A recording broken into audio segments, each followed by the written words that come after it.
Hello friends, welcome to my channel. Friends, Vidya Deevena Vasathi Deevena పథకాలకి సంబంధించి మనకి పెండింగ్ అమౌంట్ ఉండడం వల్ల చాలామందికి ఫైనల్ ఇయర్ స్టూడెంట్స్కి అయితే సర్టిఫికేట్స్ అనేవి కాలేజ్ వాళ్ళు ఇవ్వట్లేదు కదా. దీనికి సంబంధించి మంత్రి లోకేష్ గారు ఏం చెప్పారంటే, ఆల్రెడీ నేను వీడియో చేశాను, అందులో వాయిస్ రావట్లేదని అంటున్నారు. ఆ వీడియో చూసుండి మీకు అర్థమై ఉంటే మాత్రం వీడియోని స్కిప్ చేసేయండి.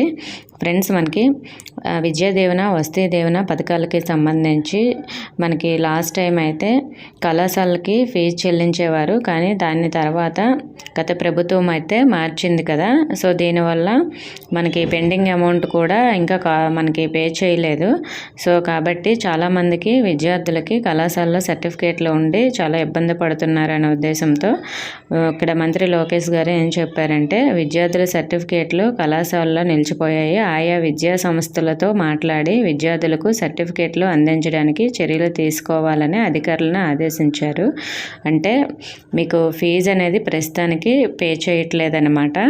మీ సర్టిఫికేట్స్ ఫైనల్ ఇయర్ స్టూడెంట్స్ ఉన్నాయి కదా, అవి ఎవరైతే ఉన్నాయో అవి కాలేజీలతో మాట్లాడి మీ సర్టిఫికేట్స్ అనేవి మీకు ఇప్పిస్తారు. ప్రస్తుతానికి కొంతమంది ఫీజు అనేది పే చేసేసి సర్టిఫికేట్స్ అనేవి తీసుకున్నారు. మరి మా పరిస్థితి ఏంటని కూడా చాలామంది అడుగుతున్నారు. అలాగే ఇంకా ఫస్ట్ ఇయర్, సెకండ్ ఇయర్, అలాగే థర్డ్ ఇయర్ వాళ్ళకి ఇంకా pending amount, last year amount అనేది ఇంకా పెండింగ్ ఉంది, వేయలేదు. సో మరి ఆ పెండింగ్ అమౌంట్ వేయరా అని కూడా చాలామంది అడుగుతున్నారు. ఫ్రెండ్స్, ఆ పెండింగ్ అమౌంట్ అయితే వేస్తారండి, కానీ లేట్ అవుతుంది. సో నేను ఇంతకు ముందు కూడా చెప్పాను, అమౌంట్ అయితే వేస్తారు కానీ కొంచెం టైం అయితే పడుతుందని.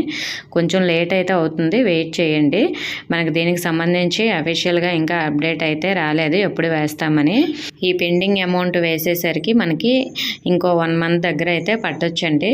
దీనికి సంబంధించి ఎలాంటి అప్డేట్ వచ్చినా కూడా నేను ఇన్ఫర్మేషన్ అయితే షేర్ చేస్తాను.